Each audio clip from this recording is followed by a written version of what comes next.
I could throw a lot of stats at you, but what we find is three numbers work the best.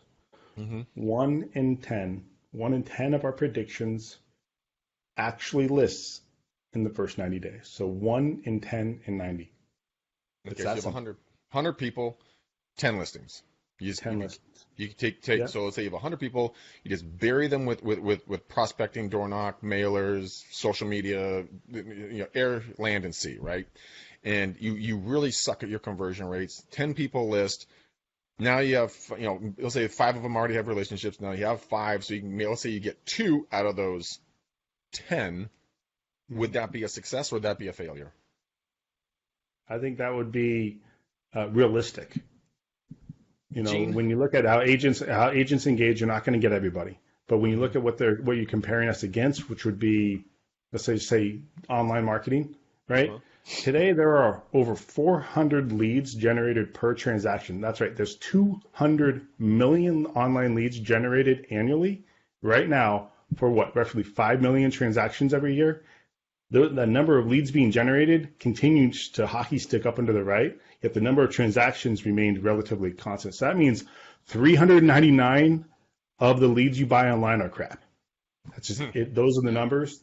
Now we look at what we're doing. We said, okay, could we invest in SEO and PPC and landing pages and all? Of course we could, but that's been done and we know the numbers. And we said if we've got a team of data scientists to attack the problem from that approach, what could we change?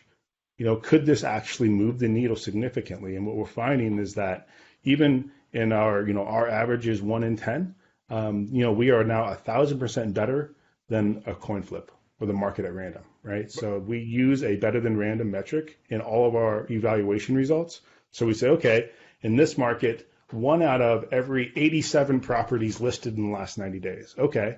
And then we look at our model. Okay, 1 out of every 8 of our predictions listed. Okay, we're 10x better. That's good, right? Like that's the way that we look at it because that's the way we expect our clients to look at it as well. We should hold ourselves to the same high standard.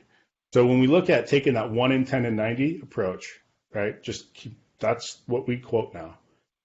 In our October files that we delivered to clients, as they continue to mature, Greg threw out the number of 2.5 billion.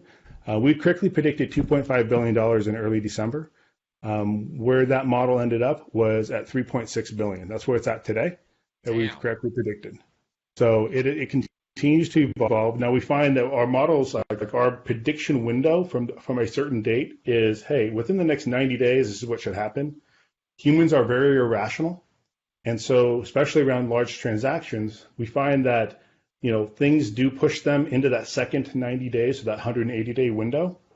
Think of it about 80% of the values in the first 90. You get about 20%-ish, 15 to 20% that spill over into that second 90 days.